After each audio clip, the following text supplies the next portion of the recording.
What's up, homies? Welcome back to the desk. What he said that what I was lied to. That what?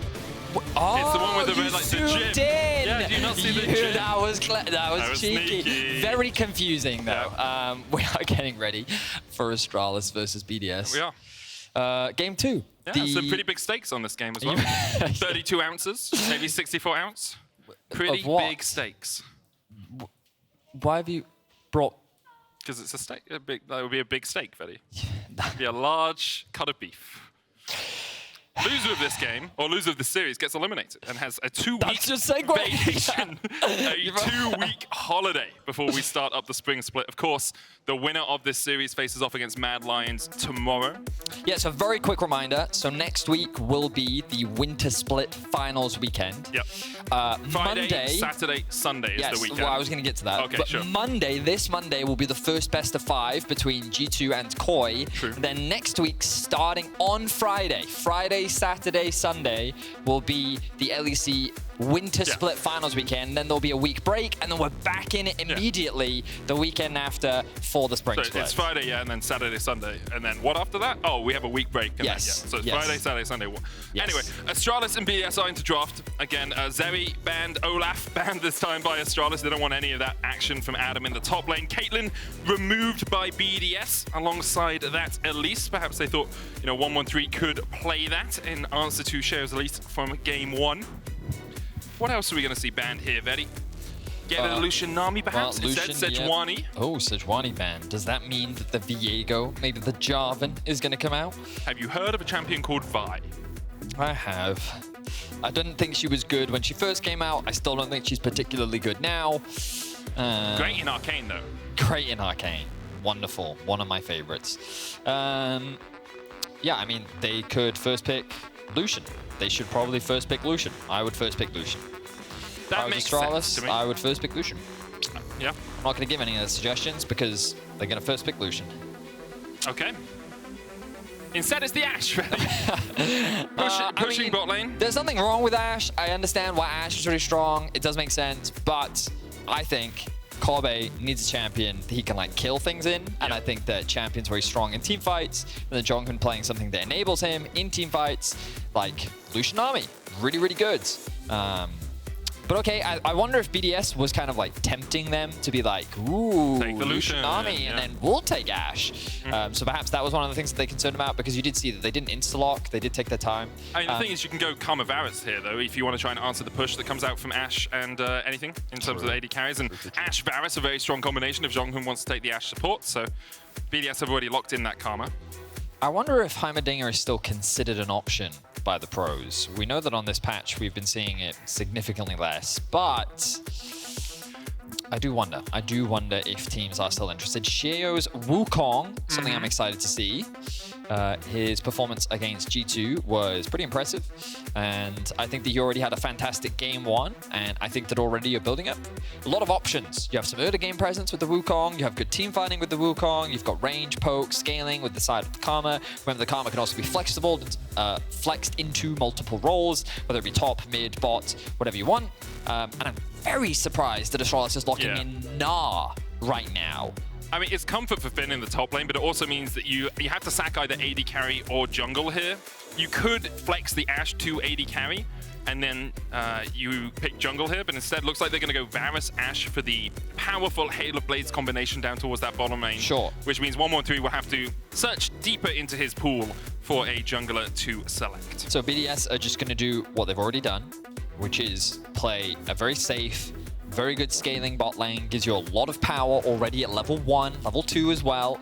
You do have to be a little bit careful, but we'll see how this bot lane does in fact clash, because the biggest difference between Caitlyn and Lux is that Ashe has a lot more threat than a Lux does at the early levels. You already mentioned the double Hail of Blades, but no jungler locked in for Astralis means that BDS have easy bans ahead of them. They can just ban away some of 113's most comfortable champions, which is Vi being one of them. Jarvan is probably the next on the chopping block. If it's not, it is very likely to be the Viego. Astralis themselves choosing to ban away the Sylas. This has been one of the strongest picks and the most consistent picks that we have been seeing come out from Dajor. The Xin Zhao actually going to be banned away from 113. Okay, a little bit surprising. We'll see what direction he decides to go in moving forward. Because I think, to be fair, when you look at this comp, probably don't want to play Jarvan into an Ezreal. Probably don't want to play Jarvan into a Wukong. So they're probably not too concerned about the Jarvan pick. This does suggest that they're looking at a Viego. But we'll see if 113 has something else in his champion wheelhouse. As Azir actually now being removed, Astralis will have to blind pick their mid, as I expect BDS to lock in their top laner, and it will in fact be Renekton. And so I wonder where Astralis go now, because as you say, it's a blind mid. You're probably going to go jungle first and give yourself a little bit more time to think about mid lane. Ryze a possibility. I thought about Ryze, for Dajor, one of the 3 champions he played last week alongside the Karma, but of course Karma already taken away by BDS. Here, jungle Viego, as you said, possible, but Maokai, even though 113 hasn't been playing it, still very much a powerful jungler on this patch. Yes, I'm happy to see this. This is something that I was convinced he just refused to play, but it makes a lot of sense. I think that it gives you more than enough crowd control, and that's, I was just about to say, I'd love if they paired this up with something like an Orianna or a Viktor and just a typical control mage, because now you really do have your conventional front-to-back team fighting composition, and this is so easy to execute. There's so much easy follow-up. You have double CC from your bot lane. You have the massive AoE with the Maokai. And Kassadin, you have a solid front line with the form of the Gnar. Kassadin is a safe scaling mid that Nuke has clearly been practicing leading up to this week. The difference this time now, though, is Astralis has way more lockdown than they did last time. The Renekton doesn't have the same access onto the backline as an Olaf does. When paired with the Wukong, sure, you do have a decent amount of dive, but you don't really have the same amount of early game presence. And for Astralis, I think that they do want to prioritize playing around their bot side of the map. They can potentially threaten the top side, but this is just going to be another bot lane game. You have Ashe, Varus, which is a very volatile lane in the sense that once they don't have flashes, they become very easy to kill. But as long as they are safe and they are taken care of, it is an incredibly oppressive lane with strong poke, strong setup for ganks, real threats of a dive. It can be very lethal. It just all comes down to how much can the junglers enable or influence the bot lane 2 versus 2. And JeongHoon has been so good at making his presence known as a support throughout the course of his career here in the LEC. On the Ashe, he has the chance to do that. I wonder if he'll maybe even run barrier in this game for the early trade. Halo Blade's barrier into a Karma, just sprint at her and auto-attack her as much as you can do the same into the Ezreal. If you manage to make him take E level 1 as well, can be a real struggle. Looks like it double is Halo a barrier Blades for JeongHoon. Double barrier down towards that bottom, double Halo Blade, sorry, down towards that bottom lane for Astralis. Let's get into the game though. Astralis on the brink of being eliminated from the LEC Winter Split.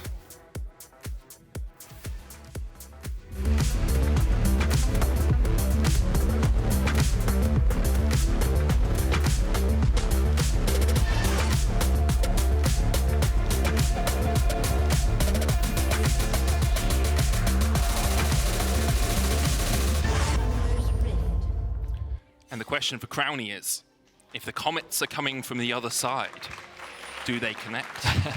Can you hit them? You're going to have to explain that now. No.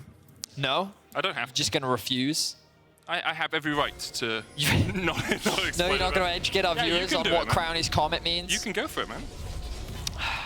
That means I have to remember the story, medic. No. Crownie played Ashe a bunch and missed a bunch of arrows, and so they were called Crownie's comets. Because it was like watching a comet fly in the sky. Yeah, because it's an Ashe arrow and it's nice, pretty white, but it also hit your refrigerator. And you know, actually at the moment, for anyone in Scandinavia, there's red Aurora Borealis happening at the moment. Quite a lot of it. It's very rare, but if you look outside, you know, touch some grass, you can perhaps see it. If you live in one of the northern areas. Would it not be snowing around there that time? I don't know, man. I didn't expect to be quizzed on my Scandinavian knowledge when I got into a game of League of Legends. I'm rather disappointed, Medic. We've been to Scandinavia multiple times. I'd like to think that you know when it snows over there. I mean, it could be snowing. Okay, I'll take that. We'll go with that. Anyway, 113 starting on his Razor Beaks. Sheo starting up towards the top side, was spotted on a ward as he clears out his red buff. Now, Sheo does have the option to look towards the top lane a little bit, as he knows his bot lane is just going to be pushed back by JeongHoon and Kobbe. Interestingly, JeongHoon didn't go for the early barrier push trade here, instead just trying to trade volleys with Labrov, who's mantering that inner flame, that Q. But in the end, JeongHoon and Kobbe should be able to get the early advantage in this lane. Now they step forward. Now. Try and deny a couple of these minions if you can. You can see that's the power of Halo Blades. Look at Labrov. Already down to 250 HP. JeongHoon popping his potions as well. So is Labrov, but level 2 should come first for the Astralis bot lane, and Labrov and Crownie have to respect that. And the beauty of using your barrier early is it gives you such a massive health advantage in the early game. But this ward will spot out 113. Yeah, pings on him immediately. And it's a good ward overall from BDS. I don't expect them to threaten dive this early on. Yeah, I think his main goal is to just get a little bit of deep vision. He can even threaten to steal away this buff, and it looks like he's going to do just that. Mid has push, which means that Dajor can look to collapse as well, and bot lane can look to assist. It's very reminiscent of what Astralis did when playing against Fnatic. Crownie taking a lot of damage. Cleansing there, trying to get away. Will flash. One more order would have been enough. JeongHoon pops the barrier to take a tower shot. 113 and Sheo. Looking for the smite fight. Sheo is the one that comes out on top of that one. 113 puts the sapling in the bush just to try and protect his bot lane a little bit more. Yeah, he has to. So right now, Astralis want to threaten that kill onto Crownie, right? He has no summoner spells. 113 can also reset the tower aggro. Everyone has flash up.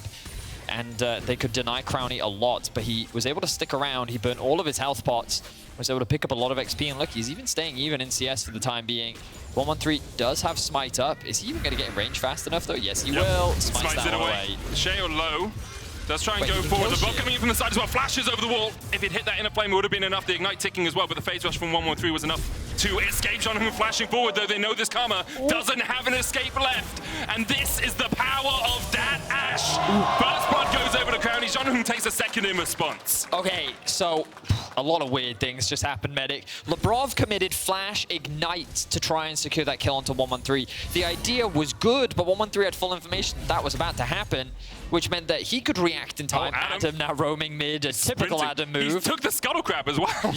Took it for the movement speed to try and catch up to Dajor here. Sheo coming in from the bottom side as well. We'll take a scuttle crab down there. You can see Crownie had to back all the way off down towards the bottom lane, so he's lost about 10, 15 CS to the tower. And I think that's 2 plates already down as well for JeongHoon and Kobbe. But the crazy thing about that bot lane shenanigans is even though Crownie was being put so far behind, none of it mattered because he died to 113. Well, he got a kill. He killed 113 rather, yes. And so you'll see here, the flash, good response from 113 to be able to sidestep that one, and then JeongHoon saying, hey, I can actually commit to this, I have the slows, and I can get this kill. But look, 113, he's just overstaying. The slow gets applied. Really well played there by Crownie. Able to secure that kill because he not only gets first blood, but he also gets himself a red buff, which then provides him with an extra bit of healing.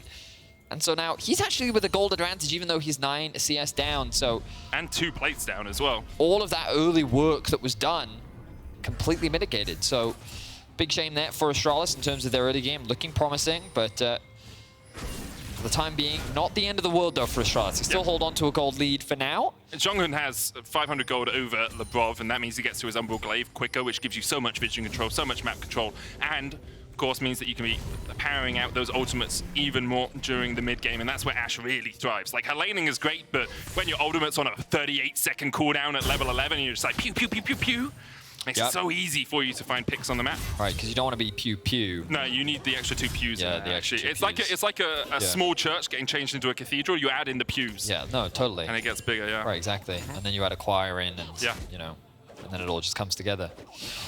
I'm sure we'll hear the beautiful sounds of League of Legends soon enough. Yeah, some angelic voices, perhaps. Okay, optimistic.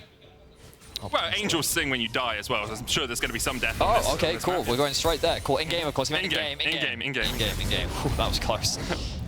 Finn looking for a trade here. Gets the Gnar into the wall. He's just going to chip away at Adam. Really can't do too much more than this. Did hit the level 6 first. Adam goes back in. Counter level 6. Has the Dominus. So no real threat there from Finn. Just a bit of a chip fight up towards the top lane. I have heard that Gnar versus Renekton is an accurate representation of what the Jurassic period was like. Oh, I thought it was the most recent Godzilla movie, actually. I mean, it's a combination of the two, you know? King Kong versus Godzilla, you know? Sheo, only level 4 here, is threatening this, but the problem is no mid laner. Nuke forced underneath this tower, thanks to Dajor with the constant push, and the fact that the bot lane could collapse as well. It's all about priority in the lanes when it comes to objective secures, and had Sheo looked to contest, he would have been a level down, and he would have been outnumbered. So decided not to go for it, instead went back to clear out his own jungle. Now though, a bot lane dive is an option. So Crownie's flash is about 15, 20 seconds away. Does have the cleanse now. They might just be looking for a 3rd plate down here. Will be secured with one more auto. What is 113? Oh, okay. He was waiting. Yeah. A bit gonna throw another sapling into the bush, I guess, to provide a little bit more cover for his bot lane. Remember, one of the sneaky things that Wukong can do is be invisible. Sneaky, sneaky, and there you go. Double sapling, haha. There goes all your HP. Completely outplayed. That's the Maokai experience. It's not first strike Maokai though, so you don't get that extra gold infusion whenever your saplings do some work for you. You just lose half your HP for walking nearby something. Deserved. Deserved, yeah. You played poorly there, Sheo. Plate fell there and Astralis didn't pick it up. Now, it's not... Wow, we're really being hypercritical. No, but they should have picked it up, man. True, they just had to auto it one time last time. You're right. That's 175 gold that just disappears into the ether. Correct. And as a capitalist society, we want to get every single bit of that gold we can, Betty. Yeah. The minions died for that. You need to reinvest it, bro. Yeah. That's where you get the real capital. I have my eyes on Nuke right now. What is he up to? Cheeky little ward now down by the entrance to the Wolves. A ward you don't often get to see, largely because it would be a little crazy to push that deep into the jungle, but just Kassadin things. You have the Riftwalk R is what I always call it, to dodge out to safety. But 113 actually went around the ward. So even though they have all this great vision set up, so far they haven't actually spotted out where 113 is. He will secure level 6, and now Maokai will be looking to make some action happen. The thing is, though, 113 is going to get spotted on vision as he goes up towards that midfield. Kobbe going to hit the ult on Crownie, immediately cleanses away. Piercing arrow flashed away. JeongHoon going low here as well as Labrov is forced up towards the top side. They're going to try and make him flash. They should just be able to walk out of this one. Okay, good play there from BDS. They got both summoners out from Crownie, and that's going to be very difficult for this bot lane to come and collapse onto the Herald. However, Sheo still wants to contest.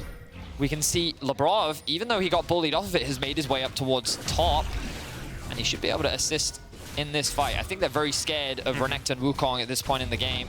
Maokai still very squishy. Labrov burns the flash out. 113 has the smite. Down to 500, 113 getting in, it's so low, it's smited! 113 was baited and outsmarted by BDS. Sheo secures the Rift Herald as well. And Finn now chased up towards the top side by Adam. Will be able to dash away, but Adam continues to trade. I looked at 113's smite. I wasn't looking at Sheo's, but I felt like Sheo made it look like he didn't have his smite up. Yeah, I think so It felt as well. like a bait to me. I'd love to know afterwards, if we get a chance to talk to him, whether or not that was intentional, because I would have done the exact same thing as 113. You know, like, you see that the enemy jungler isn't smiting the Herald, it's below 600 HP. Why wouldn't you go for it? Because at the very least, even if you lose your life, you deny the Herald, which can be just as valuable. And but he ends up losing his life. The smite ends up coming down, and then ends up being an easy objective picked up for BDS, so they've equalized the gold. And denying that away from Astralis, given the amount of power that they have in the lanes right now. They've got push in mid, they've got push in top. Oh, Finn takes the tower shot after flash. Flash forward by Adam. Finn's going to try and get away from this one using the movement speed from the Hyper, but can he escape? Dodges just out of range. Kill Adam. Finn has that Mega Gnar stacking up. Not quite one more. Oh no! Finn under the tower gets the wall, but Adam dodges to the side of it, and Adam wins the 1v1. Oh my word, the comedy of errors there. The sad B emote comes out from Adam, but he will succeed. Look, you can see Finn laughing. He knew what just happened. That will be a pretty sizable lead now for Adam. But yeah, that's why we know about Tyrannosaurus Rex and why we've never heard of a Gnar throughout history. Very true. Tower looks like it's going to go down here for Astralis. 113 just covering once again. We've seen this so many times, just 113 and Sheo in this exact position, just looking at each other. Sheo goes in. The problem is, the Bramble Smash, that Q, does health damage, percentage health damage. Right. So you tend to lose that trade when you go in. Even though you're Wukong, you got your big stick, and all he's got is his tree trunk of a fist. You do lose out on it. 113 forces them away. That tower in the bottom lane is going to fall. You can see Crownie standing pretty far back from it. Might just try and farm with Mystic shots. Still relatively safe on the Ezreal, but 113 continues to win out those trades. Tower falls. Gold goes over to Kobbe. That's 625 in his back pocket. And now they can start to use this Varus on the rest of the map. Well, dragon spawning as well, so Astralis can very quickly convert that bot lane tower into another objective. Labrov is hovering around mids. The wave clear though from Labrov. I don't think they can do anything here. Dajor should be perfectly fine. Even trades back onto Labrov and wins out on that trade. But yeah, this should be an easy objective. Sheo making a beeline towards what I thought was top lane, but it looks like it's just the Scuttle Crab for now, as I'm keeping my eyes on JeongHoon. 9 seconds, Vedi. 8. You ready for the first pew? Sorry, second pew of the game. Here we go. JeongHoon. Dun, dun, dun, dun, dun, dun, dun. Adam, no flash. Is he going to eat? Is he going to go forward? JeongHoon standing back. No pews. A sad moment for all pew lovers out there. Kobbe, though, trading in the bottom lane. Crownie going forward, has no sums and has no life left. Almost gets the final auto in, but just can't quite land it. Sheo is down towards this bottom side. The arrow, the pew, it hit Labrov! He thought it was going somewhere else, but JeongHoon, still the sniper that we expected him to be. He finds his mark in the mid lane and his second kill. He's pushing Nuke off the mid wave as well. Level 6 to level 9. Adam is making his way down. But it looks like JeongHoon will be able to walk away safely. Hail of Blades procced, good damage. What are you gonna do, man? Ashe is so disgusting. What are you gonna do? You just walk at someone and they're like, okay, I'm gonna walk away from you, and you're just slowing them. Like, constantly, they're trying to get away from you and there's just ice in their feet. What's incredible is JeongHoon just like wasn't punished. Sheo did end up walking over to mid to threaten, but Nuked 3 levels ahead said, you know what? Nope, I am terrified of Ice Queens. And I don't want to touch anything related. Ice Queens or Ice Creams? No, she's terrified of ice cream. Stop it. Ice cream is a delicious flavor. Ice Queens that fire giant arrows of death at you, somewhat different things. Understandable. Once the wallop comes out from Finn, he's going to be able to dash away, though, as Sheo looked for something. Viktor has been used here in the top lane. It was about to time out, so they're trying to get as many plates as they can out of it. Will only be about 1.5, maybe 2 here. Yeah, gets the 2. Goal goes over to Sheo as he put that Viktor down, but another arrow. And once again, it finds Labrov, but with Crownie there, even with the Chain of Corruption, I don't think Labrov dies to this. Just chips him away. We're just cheering every arrow now. You can be Gimli, I'll be Legolas. It still only counts as one, But Betty, still okay? only counts as one. Come on. Wait, I should be Gimli. You're much more Legolasian. No, I get it. Yeah? You think that I'm short. Nice, cool, man. Subtle way to tell me. I'm just hoping you grow out the beard. Good one. I have about as much facial hair as a tablespoon. Now, Dragon spawning in about 3 minutes' time. Pushing mid means the Kobbe can look to get the reset off. Keeping my eyes on some of the itemization coming through. Nothing too crazy out really from anyone. Black Cleaver prioritization from Adam, rather than something like the Gore Drinker. I suppose it's a little bit surprising. Normally you'd want to try and get that sustain in, especially when training into a range matchup like the Gnar, but instead wants to have that armor shred at his disposal.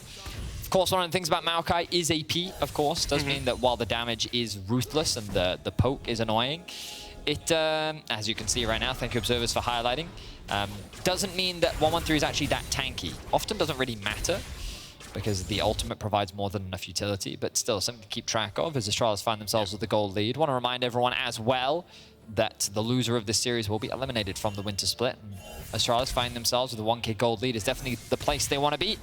But scaling is still a thing that we need to talk about. Kassadin, Ezreal, while there is more utility to lock them down, we saw how impressive they could be last game, and why they don't have quite the same lead that they had in the previous game is still something that you have to keep track of, and something that Astralis will have to try and shut down as the game continues. That's why Astralis will want to keep the tempo of this game pretty high. You know, keep making plays, keep pushing BDS around the map. It's the joy of having an Ashe on your team means that those picks are a little bit more easy to set up. You don't need to be in vision. You don't need to be walking out and clearing out wards before you can find that CC on someone. Rifthold picked up. Looks like top lane is the place to be for Astralis. Glaive yet to be nerfed. 1 auto is enough to take down a normal world, and the control ward dies in 2. Obviously on 13.3, I think it's only takes down 2 bits of health from a ward, so if you play this in your solo queue games, just be reminded of that. You have to auto twice. But for the moment, JeongHoon doing a very good job on this support Ashe pick. Glaive complete, now going up towards the Mandate second. Looks like 113 wasn't that tanky, is building towards a Radiant Virtue second item, expected with the Phase Rush Maokai. And you have a lot of magic damage already on your team. You know, you've got a Viktor, you have that control mage, you don't need to be supplementing that with too much extra AP. Yeah, but I'm more of a DPS player myself. Yeah, but if you're DPSing, you go first strike, man. Fair. It's gold, you know, just... Yeah. At the end of the day, everyone only ever checks the damage graphs after the game. You know what I mean? They never check the amount of healing done or the amount of supporting done. See, Crownie's comment top lane? No. Okay, sorry, you was set close my though. expectation there. I mean, it wasn't going to do anything, but it could hit. What? You made me think it was going to do something, Medic. Man, as an Ashe support player, tracking how many hit is important. Doesn't really matter what happens after they hit. You just want that call, don't you? Watch the arrow, watch the arrow. Exactly. Perhaps Astralis praying for something to happen as the twisted advance immediately onto Labrov. TP behind Labrov is already down, and Astralis have 5 members coming in with the counter TP. Double teleport from BDS. Now Nuke is caught in the latest cross immediately. He jumps away. Adam's locked down for a second as well, and now on the wrong side of Dodge has to flash over the wall. I have the Astralis players on my right, and what I thought I heard was no, no, no, no. Turns out what I heard was go, go, go, go, as they found a very quick pick onto Labrov. Will convert that into a tower, and another dragon. JeongHoon, ooh, he doesn't know. Oh, he doesn't, but it doesn't matter. Just walks away. Heal comes out as well. Now Sheo's running away from that Ashe. Yeah, I'm glad they woke you up though before they go in the mid lane with their shouting. Now they're going to turn towards the dragon. Did you really? It's a Wham reference, buddy. My music taste is dated, but still fun. Kobbe here will be rooted for a second. Crownie trying to put the damage in, but JeongHoon tanks the Mystic shot. Finn now joins the party. Labrov flashes away, and with no vision in that bush, Finn decides against going any further. Should be a cross map though. BDS pushing in top wave.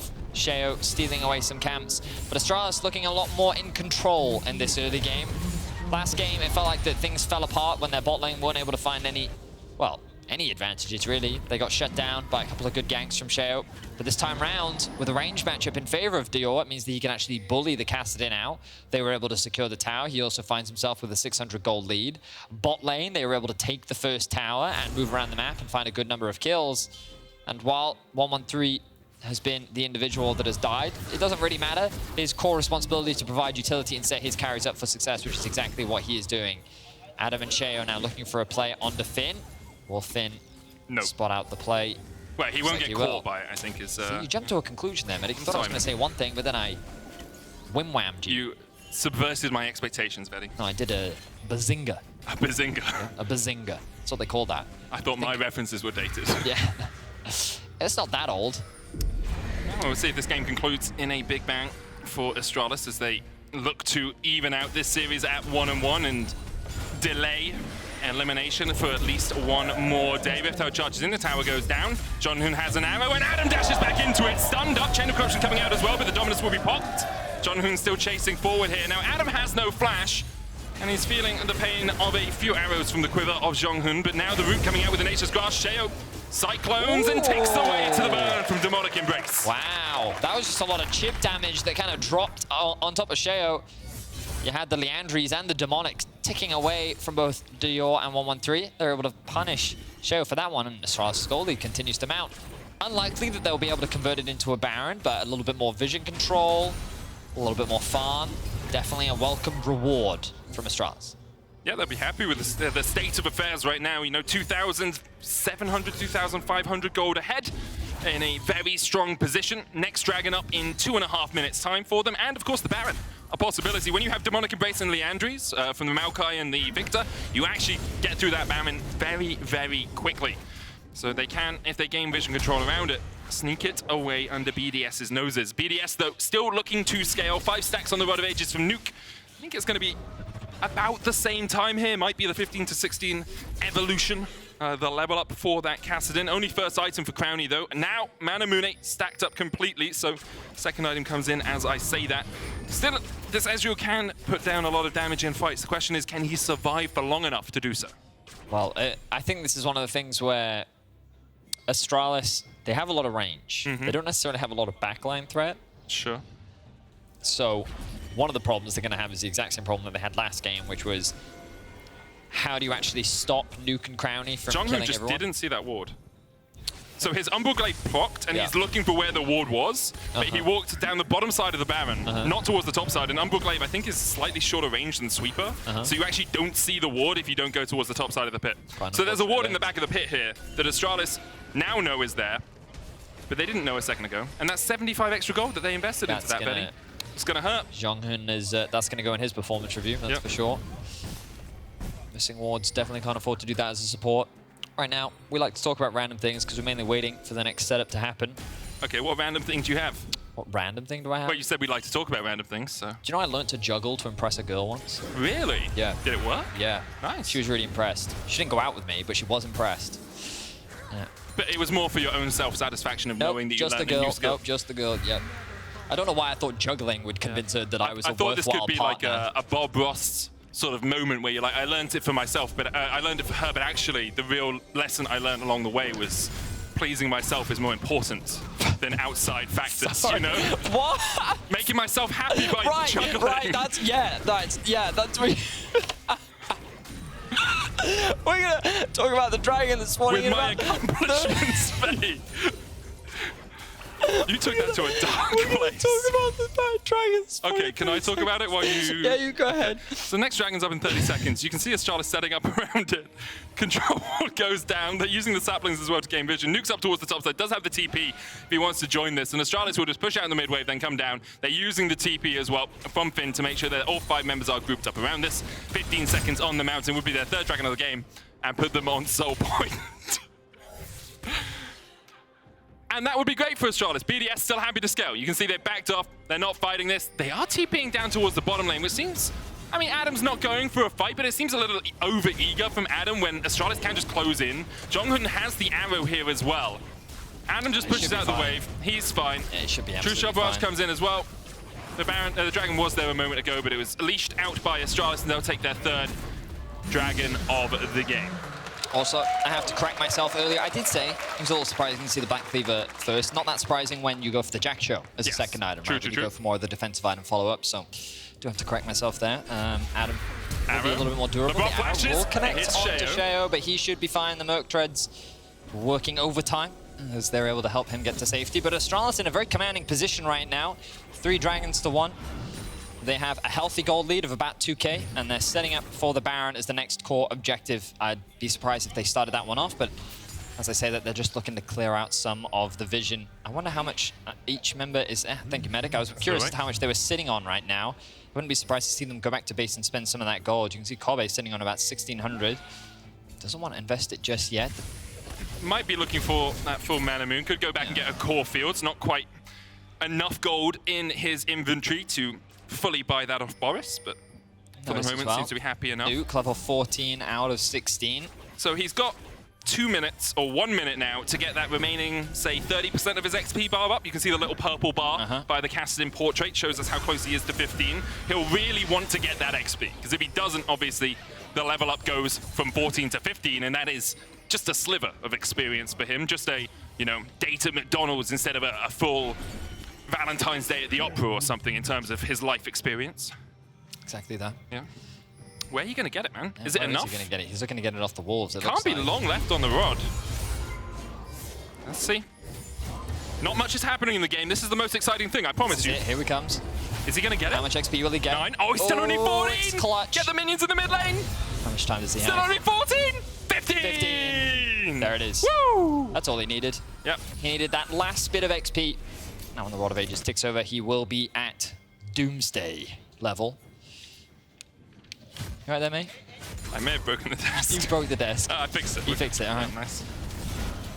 Calamity averted. You could have just talked instead of the highlighting the thing that no one can see. I wanted to draw attention to the fact that you were causing havoc on the desk. Often happens. Astralis, though, setting up around this Baron now. Still no Mana Mune for Kobbe. JeongHoon's going to clear out the vision in the back of it. They started up. No Radiant Virtue either on 113. Looks like they're trying to get Nuke's TP out. There it is. Goes behind them. Now, they should know that this is happening. JeongHoon is low. They won't flip Baron this, down right? to 3,000. They're not going to flip this. I mean, they may. Nature's Grasp being used. 113 still tanking the Baron here. Crownie getting chased down by Finn. He'll jump away. The arrow goes wide. Nuke takes about 30% of his health as well. Finn trying to build up the Mega Gnar. 113 still tanking, and now the Baron resets. They got the TP out of Nuke. I thought that was all Astralis wanted, and it seems like in the end they decided it is enough. Okay, good. I was really paranoid that they were going to just flip that Baron 50-50. I was looking at Sheo and I was like, he's going to steal this. But they didn't. They restrained themselves. They just, as you rightly said, were trying to bait out a few resources. Try and get the TPs out. Try and maybe get a couple flashes here and there. Crownie, no summoners right now, so another advantage gained there. And Crownie, to be fair, did almost die. Finn was threatening him in the enemy jungle, but he ended up walking away to safety. But there it is, level 16 for Kassadin. All of the chat are spamming Monka S right now. And if they weren't, they are now. And if they weren't, they are now. That's how much power we have over the chat, Medic. But with a minute 30 on the Dragon, I think Astralis will be happy just to wait this one out. Look for the Mountain Soul. Radiant Virtue now complete on 113 as well. It's going to be a very tanky Maokai, very tanky tree. One of those redwoods that you find in California. I want to see them fell. Does Finn flashes the wall here? Sheo can dash in as well. Riftwalk being used by Nuke as they look to catch out Finn.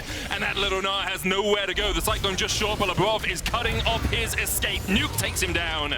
Wanted to go in his pockets as Astralis just all in that middle lane. Didn't really think Finn was going to get caught. The first kill we've seen in a while now, and it does go over to Nuke.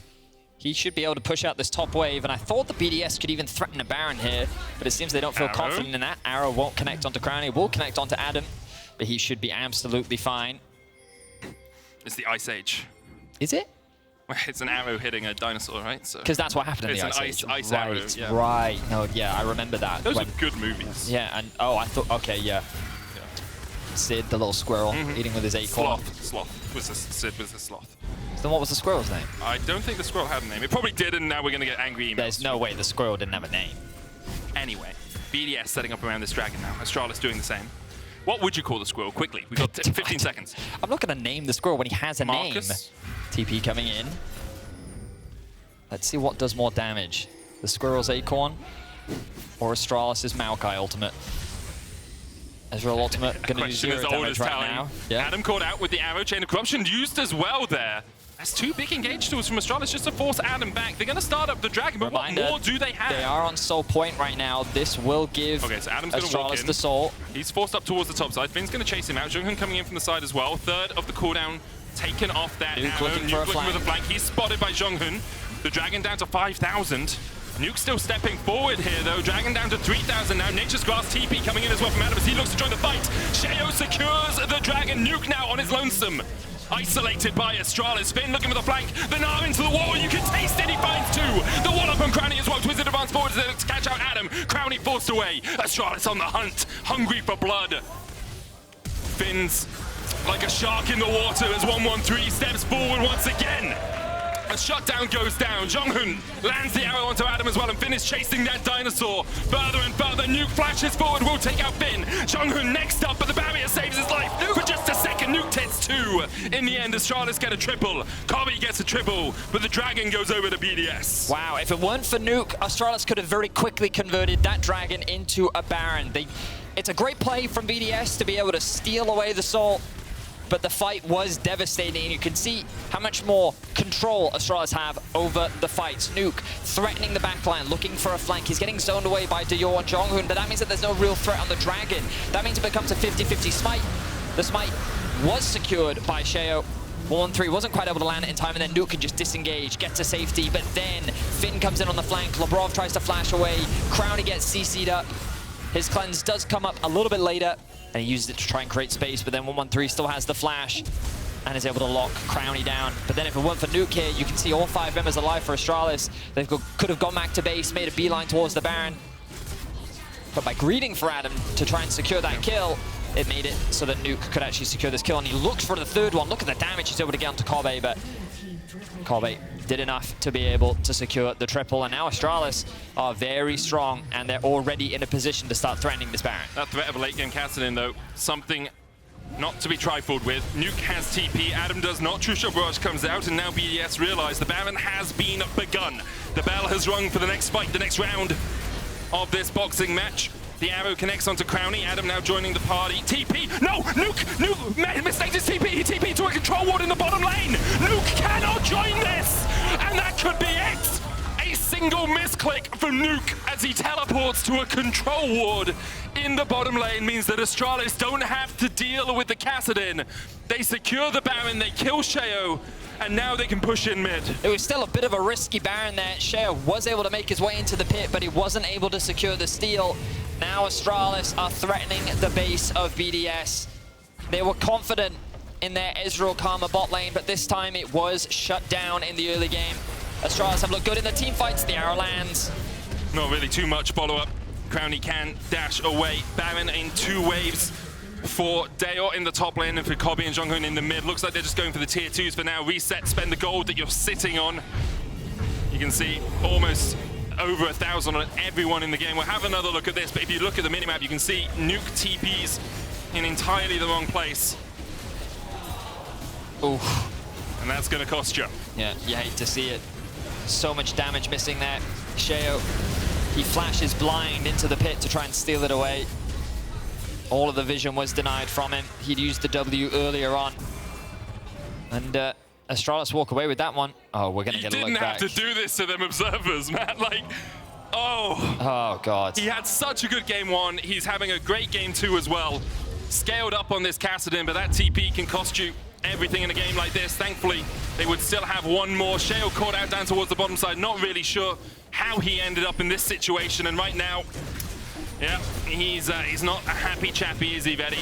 Locked up by 113. You know those movies where it like pauses and you're like, hey, wreck or scratch. This is me. You may be wondering why I got in this situation. And we are, in fact, wondering. Sheo. Dajor flashes away. Ruthless Predator's still going to hit, though. Dajor trying to survive, does have the stopwatch. Gravity Field going to do a little bit of work, but not enough. Chaos Storm still ticking. Adam should be able to survive it as Astralis now pushing the bottom lane. Finn going forward. Crownie has the dash, uses it to get away. The arrow just short, but the piercing arrow from Kobbe takes half of Crownie's HP. And now Astralis will look to make it 3 tier 2s off this Baron the push. Only 45 seconds left. They won't be able to get too much more out of it, especially with Dajor being dead. But they will secure all of the tier 2s, and with it, about a 6,500 gold lead. And the damage from Kobbe is terrifying right now. And the biggest problem that Astralis are going to have is accessing the river. The dragon is up very, very shortly.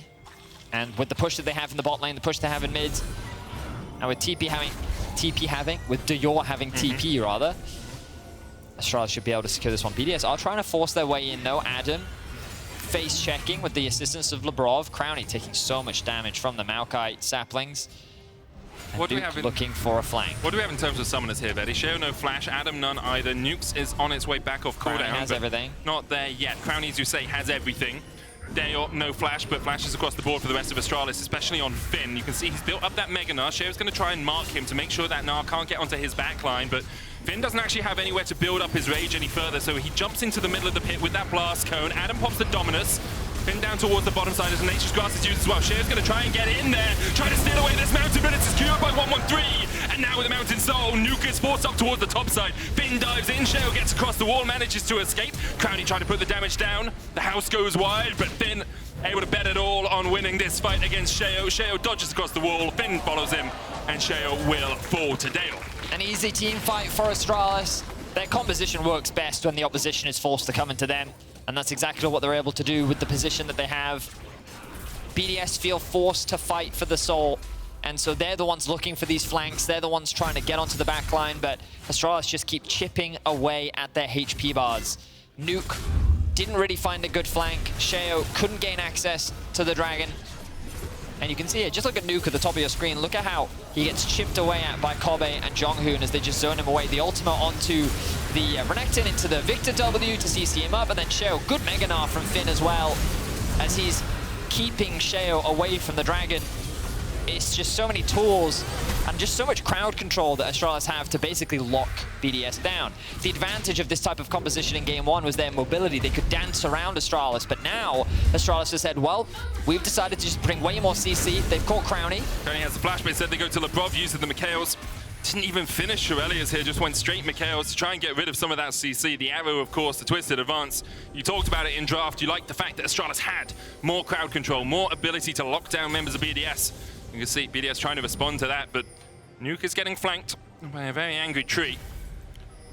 Nuke will just walk away from this one, but he's forced away. And this is all that Astralis have been doing the entire game. Doesn't matter if your Kassadin's level 18, if you cannot get into the fight. I mean, look at the position of BDS right now. They've got 3 on the top side of the map. They've got Crownie pushing in the top wave, Deep Vision being dropped by the Karma. Pings are literally coming down from Astralis being like, I don't know what he's doing over here, but I think the goal is to create a flank opportunity for Nuke. He does, of course, have the teleport.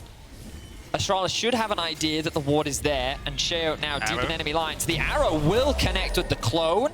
Sheo Kobbe's coming in, looking to make his escape. So Sheo was spotted by a hawk shot. I will say the arrow was great, but they didn't know where the location where Sheo was as he falls to Kobbe's damage. Ooh. Yep, it's just a Muma kill, Vedi. You can take him down in 1 arrow. I've seen it in the movies. Owie, owie. Owie, owie. Owie, owie, owie.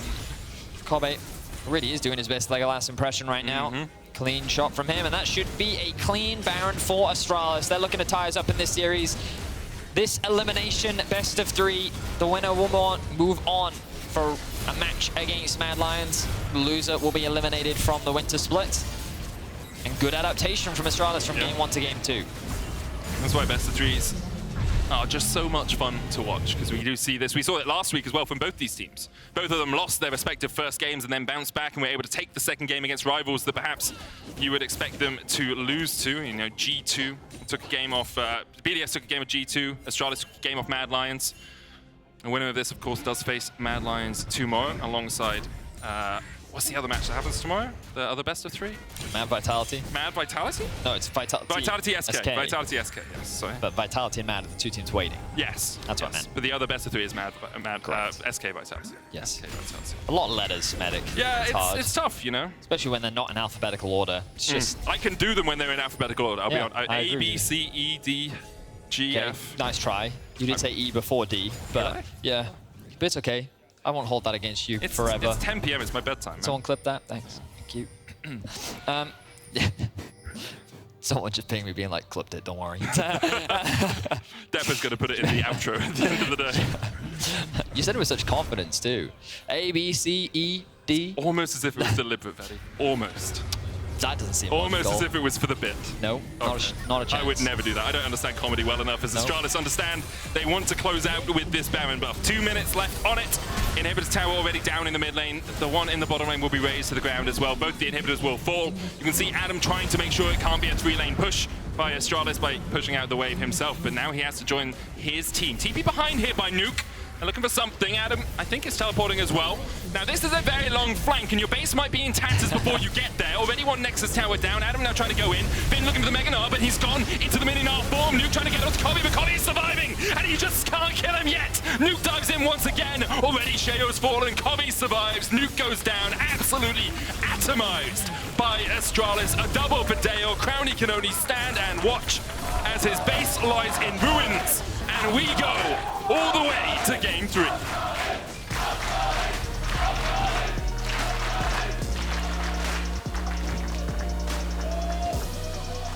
1-1-3, all split long, has not played the Maokai. Yep. In his final game, potentially the elimination game, he does bring it out. And the impact that we saw it able to have throughout the game shows why Maokai is considered such a strong pick. They're unlikely to get it again. But yeah, I like the adaptation that we saw from Astralis. Now it's BDS that have to bring something new to the table. Their Olaf was taken away. They even got themselves the Ezreal and the Kassadin once more, but this time it didn't work. There was a lot more utility on the side of Astralis to help keep them contained and keep them in control. And Astralis just had a much better early game. The bot lane was going very well. They had push in mid, they had push in top, they had push in bot. It's been less of a thing in the current meta, but back in the day, 3 winning lanes meant a win game, and Astralis proved why that is the case today. It definitely worked out for them. I think we're going to hand it over to Guldborg, who's standing by with the Telestrator. Break it down, Guldborg. Thank you very much. Thank you very much, Medic. I am once again back to talk about bot lane. Yes, I know, big surprise. But when I see a double range bot lane and when I see it paired up against the Ezreal and the Karma, I have to talk about it. Now, pivotively, when you have the double range bot lane with the 2 AD carries, you want to have bush control down here. You want to be able to take charge specifically in that bush over here or the middle one. Either way, you want to be able to be there in the beginning. But what happens is that BDS, crucially, is actually going to understand how the bot lane matchup works. They bring their entire team down to the bot lane. And while Astralis does not see the entire team here, they actually smell it. They feel like they know something is going on here. So that means when we start the laning phase, we come into it, BDS bot lane are actually in lane in the beginning. JeongHoon is not able to just walk in and trade them out on the first wave. But now we're going to talk about the matchup. Now we're going to talk about trading patterns. We're going to talk about Ashe versus the Karma. Now the way this works is if the Karma has a Q up and you walk forward, you get slowed, you can't get your Halo blades off, you'll kind of lose the trade a little bit on the Ashe. So you want to play around the Q timers. And as the Karma, you want to hold on to the Q for the right moment. So let's play out. Let's see what happens here. You can see in the beginning, JeongHoon trying to push forward a little bit, then bait back. Try and push forward now that the Q is back, now bait back, and this is the crucial one. The fact that JeongHoon just queued there means that that is green. You've played red light, green light. This is green light now from JeongHoon. He's just moving forward now. No Q cooldown. This is where you get the Halo Blades off. This is where you just outpoke them. And despite the good start that BDS got to their laning phase, now they're in the classic position when you're playing against double AD carry. Guess what? Jungler's coming around here as well. Now, crucially again, he only cleared his blue side jungle, or red side jungle, and then immediately goes into the enemy blue side jungle. He gets first push coming through here. You can have your bot lane helping you out. Bad trade from Crownie and Labrov once again, and this is the power of the double range bot lane. Now 113 could have been down there for the dive. Instead, what they're gonna do is that they're just gonna push straight through the lane here. Instead, they're still very low, but once again, double ranged bot lane. You take priority, you take plates. That was 3 minutes into the game that they got that first plating, and it allows you to move forward. Now, crucially, there is mistakes here. No flash no longer here means that JeongHoon can flash forward himself. He's got approach velocity on Ashe, and that's very important when you play that Ashe. You want that approach velocity, so when they're slowed, you get the movement speed. 113, no business in being here. This should have been a clean 2-0 just coming through, or just first blood going over, and you take full control of the bot lane. But what was so important about this game was the fact that on blue side, Astralis managed to have 3 pushing lane, and that put them in such a good position. And I hope you learned a little bit about this, but I'm going to throw it to a break, and then afterwards we got an analyst test, so see you after that. No break. It was so invigorating. We're not going to a break. Are you sure? Yes. Yes. Okay, then take it away, whatever. See ya. It's the analyst test turn now. And that's the last illustrator he ever did. Yeah, never saw him again.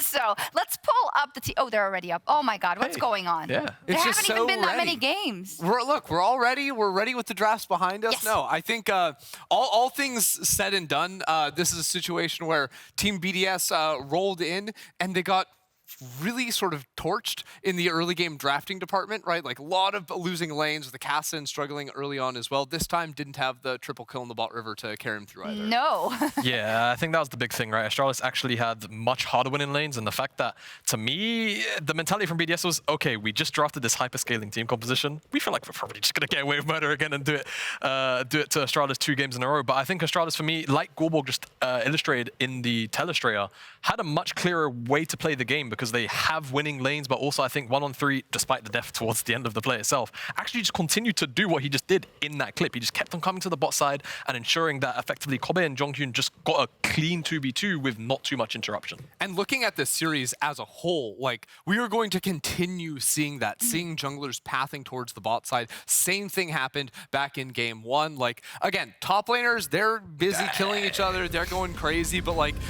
this is a reminder of what happened in game 1, right? Double range versus double ranged, all in. Yeah, it looks great at the start for Astralis, but Sheo is right there, just like GB showed us in this second game as well. Very similar stuff with a 1-1-3 looking to look potentially for a dive, look for the invade as well, with JeongHoon taking that priority to just body Labrov in his own jungle. And it's cool to see because we didn't actually spend that much time on the bot lane on the side of Astralis coming into the series, and I think that's rightfully so. You know, I think there's been question marks about kind of Kobbe's prowess, even though he found his stride last year as well. JeongHoon was someone that we could not stop talking about. So it's nice to see because that's paying off, because it was going to come down to things like this, right, for Astralis. Unexpected things coming up and maybe taking BDS off guard because you had them definitively, or your votes were definitively in the BDS camp. So what has Astralis done to kind of subvert your expectations and give them a chance in this series? I mean, at least for me, I think just proactivity has changed a lot from the side of Astralis and the way that it's happening, right? It's not direct conflict all the time.